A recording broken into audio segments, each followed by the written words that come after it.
Hello नमस्कार दोस्तों, स्वागत है आप सभी का आपके अपने यूट्यूब के ऑनलाइन बैंकिंग प्लेटफॉर्म बैंकर्स ज्ञान पर। दोस्तों, आज की इस वीडियो के अंदर अपने IBPS RRB PO mains exam की स्ट्रेटजी के बारे में बात करेंगे। अपना जो 2020 में 18 अक्टूबर को जो आईबीपीएस आरआरबी मेंस का जो एग्ज़ाम हो रहा है, अपने उस एग्ज़ाम की स्ट्रेटजी के बारे में बात करेंगे। जैसा कि अब आज के दिन से देखें तो अपने पास 17 या 18 दिन बचते हैं, और अगर अपने स्टडी की बात करें तो 15 या 16 दिन ही अपने पास जो है मैक्सिमम बचते हैं। तो अपने इन 15 या 16 दिन के अंदर कैसे स्टडी करें, अपने एग्ज़ाम की अपने जो प्रिपरेशन स्ट्रेटजी कैसी होनी चाहिए, वो सब अपने इस वीडियो के अंदर डिस्कस करेंगे। तो आपसे पहले मेरा ये अनुरोध है कि अगर आपको ये वीडियो अच्छी लगती है तो हमारे चैनल को सब्सक्राइब करें और बेल आइकन को प्रेस करें, ताकि आपको आने वाली वीडियो की नोटिफिकेशन मिल जाए।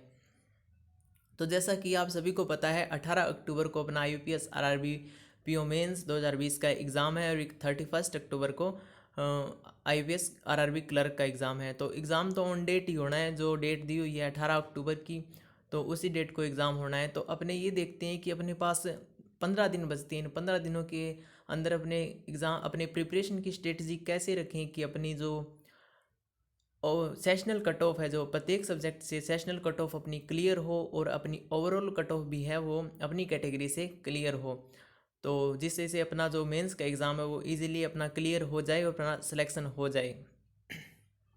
तो चलिए, अपने बात करें जीके सेक्शन की। तो जीके सेक्शन की अपने इस तरह से तैयारी करनी है कि अभी जो 15 दिन बचते हैं, इनके अंदर अपने अपना जो मैक्सिमम है वो जीके सेक्शन को देना है, क्योंकि जीके सेक्शन के अंदर करंट अफेयर्स आएंगे, करंट रिलेटेड सारी न्यूज़ आएंगी जैसे, और बैंकिंग रिलेटेड अपनी जितनी भी न्यूज़ बनती हैं वो अपने लिए काफ़ी इम्पोर्टेंट हैं। तो अपने जो आज एग्ज़ाम से लगभग 6 महीने, तो अब तो ज़्यादा हो जाती हैं 6 महीने, क्योंकि अभी अगर कोई स्टार्ट कर रहा है आईपीएस, क्योंकि आईपीएस पीओ कुछ बच्चे प्रीलिम्स की तैयारी कर रहे हैं जो आईपीएस पीओ की, वो उन्होंने अभी तक जो है जीके कुछ ने स्टार्ट नहीं किया है। तो वैसे तो 6 महीने का जीके का इम्पोर्टेंट होता है, लेकिन अब इतना टाइम ही नहीं बचा, तो आप अपने एग्ज़ाम से 4 महीने का जो जीके है टिप्स पर कर लीजिए। अगर आपके पास इसके बाद भी टाइम बचता है तो आप वो बाकी बचे पीछे के 2 महीने उनका भी जीके कवर कर लीजिए। तो इन जीके के अंदर अपने को क्या करना है कि जो इम्पोर्टेंट न्यूज़ है करंट रिलेटेड, जितने भी इम्पोर्टेंट फैक्ट्स हैं, जैसे कुछ एक आईआईटी रिलेटेड न्यूज़ हैं, कुछ डीआरडीओ रिलेटेड न्यूज़ हैं, और कुछ जो स्टेट्स की स्कीम्स हैं और सेंटर रिलेटेड स्कीम्स डेट, और जितनी भी करंट की जो इम्पोर्टेंट न्यूज़ हैं, और बैंकिंग के जो जितने भी इम्पोर्टेंट फैक्ट्स बनते हैं, बैंकिंग की जितनी भी इम्पोर्टेंट न्यूज़ हैं, जैसे कोई बैंक की योजना आ गई, जैसे कोई बैंक का नया एमडी, नई कोई जो सीईओ है, अपॉइंटमेंट्स हैं, वो सारी अपने जीके सेक्शन के अंदर इम्पोर्टेंट बनती हैं। और करंट की बात करें तो सारे जो जीके के क्वेश्चन है वो करंट के नहीं आएंगे, उनमें से कुछ एक जो क्वेश्चन है वो अपने को स्टैटिक पार्ट से भी देखने को मिलेंगे, और कुछ क्वेश्चन जो हैं 4-5 क्वेश्चन अपने को बैंकिंग अवेयरनेस से भी मिलेंगे। जिन बच्चों का करंट अच्छा है, करंट अफेयर उनका अच्छा है, वो अपने स्टैटिक जीके को भी काफ़ी अच्छी तरह से तैयार कर लीजिए। स्टैटिक जीके के अंदर अपने इम्पोर्टेंट हेडक्वार्टर्स और इम्पोर्टेंट डांसेस और फेस्टिवल, और ये जितने भी लेक्स वगैरह हैं, ये प्रत्येक जो स्टेट हैं उनकी जो एक ही मोस्ट ऑफ एक ही जो लेक है वो इम्पोर्टेंट बनती है, और पावर प्लांट वगैरह अपने जो हैं उनके अच्छे तरीके से लर्न कर लें, ताकि अपने जो एग्ज़ाम के अंदर अपने अगर याद भी ना आए तो अपने ऑप्शन से खेल सकें, और ऑप्शन के हिसाब से भी अपने आंसर उसका इजीली दे सकें। तो जीके के अंदर अपनी आपकी तैयारी वैसे सभी की अच्छी हो जाती है। अगर कोई बढ़िया तैयारी कर लेता है तो जीके के अंदर 25 से 30 क्वेश्चन जो है काफ़ी अच्छे से अटैम्प्ट हो जाते हैं। और जीके के अंदर एक्यूरेसी ही रखना, मेंस के एग्ज़ाम के अंदर अपनी 100% एक्यूरेसी रखेंगे तो अपना जो सिलेक्शन होने के जो चांसेस हैं वो काफ़ी ज़्यादा होते हैं। तो जीके के अंदर अपने जितने ही करेंगे वो सारे अपने क्वेश्चन जो हैं सही ही होंगे। तो ये तो हो गया जीके।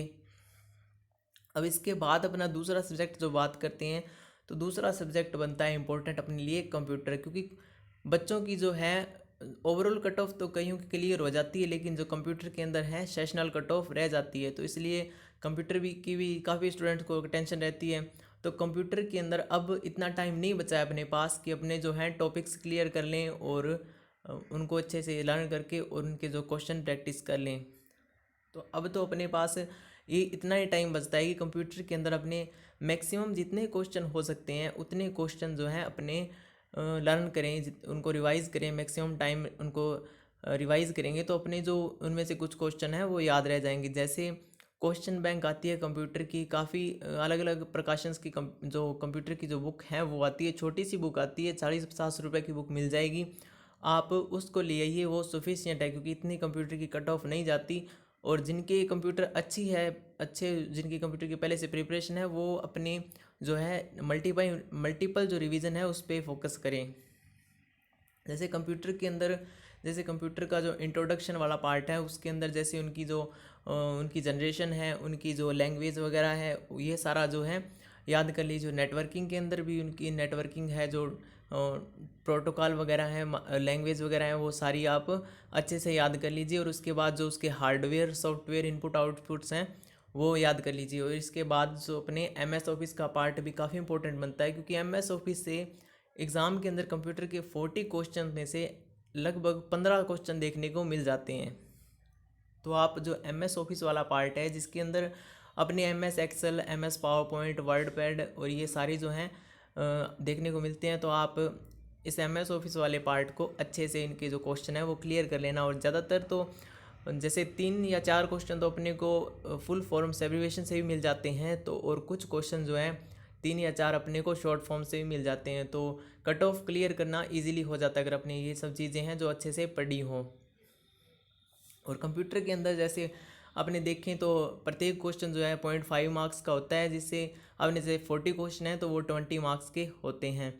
अब अपने बात करें, और उसकी जो कंप्यूटर की कट ऑफ है ये लगभग नियर अबाउट 7-8 इतनी ही रहती है। तो अपने को 15 या 16 क्वेश्चन तो करने ही पड़ेंगे अच्छे से एक्यूरेट। तो चलिए अगले सब्जेक्ट की बात करें। इसके बाद अपने जो भी अपना सब्जेक्ट है, जैसे इंग्लिश सब्जेक्ट है लैंग्वेज में, तो अपने को इंग्लिश के अंदर वही प्रैक्टिस करनी है, कंप्रीहेंशन अपने को करने हैं, और उसके अलावा अपने को रीअरेंजमेंट वगैरह वो करने हैं। और जिनके पास हिंदी सब्जेक्ट है, हिंदी के अंदर वो अपने जो पैसेज वगैरह हैं उनकी काफ़ी प्रैक्टिस करें, क्योंकि एक पैसेज के ऊपर शुरू के 10 क्वेश्चन आते हैं और आगे वाले पैसेज के अंदर भी 10 क्वेश्चन आते हैं। वो उनके अंदर जो है मार्किंग दी होती है, नंबर जो दिए होते हैं उनको फिल करना होता है।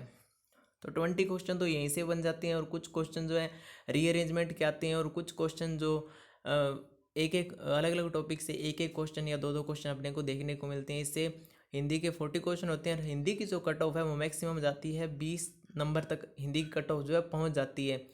क्योंकि हिंदी देखो 20 कट ऑफ जा रही है तो हिंदी सब्जेक्ट तो ईजी देखने को मिलेगा। इसके बाद अपनी बात करें तो मैथमेटिक्स की, तो मैथमेटिक्स का जो पेपर है वो थोड़ा सा मॉडरेट लेवल का होता है, डिफ़िकल्ट भी होता है। उसकी जो कट ऑफ है वो कम जाती है, जैसे उसकी कट ऑफ 5 नंबर के अंदर अंदर रह जाती है। जैसे 3 नंबर आ गई, 3.5 नंबर कट ऑफ, इतनी ही कट ऑफ रहती है। इसके अंदर ज़्यादा अपने बात करें तो ज़्यादा पोर्शन डीआई का और अर्थमेटिक का होता है, और जो मैथ है वो काफ़ी टफ आती है। तो इसके अंदर क्वेश्चन भी अपने 1.2 मार्क्स का होता है ईच क्वेश्चन। जैसे 40 क्वेश्चन आते हैं तो वो 50 मार्क्स के होते हैं। अपने को मैथ्स के अंदर भी फुल एक्यूरेसी के साथ जितने भी अटैम्प्ट होते हैं अपने डीआई पर ज़्यादा फोकस करना है। अभी अपने पास इतने 15 दिन हैं, इन 15 दिनों के अंदर अपनी जो डीआई के ऊपर अपने को प्रैक्टिस करनी है, और क्वाड्रेटिक इक्वेशन वगैरह के ऊपर अपने को फोकस करना है, जिससे अपनी कैलकुलेशन वगैरह अच्छी बनी रहे।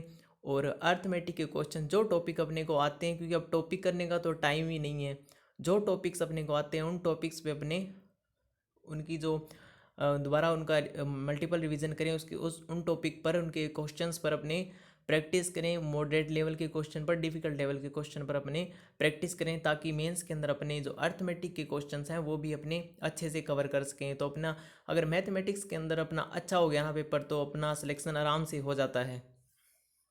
अब बात करें रीजनिंग सब्जेक्ट की, लास्ट सब्जेक्ट अपना रीजनिंग।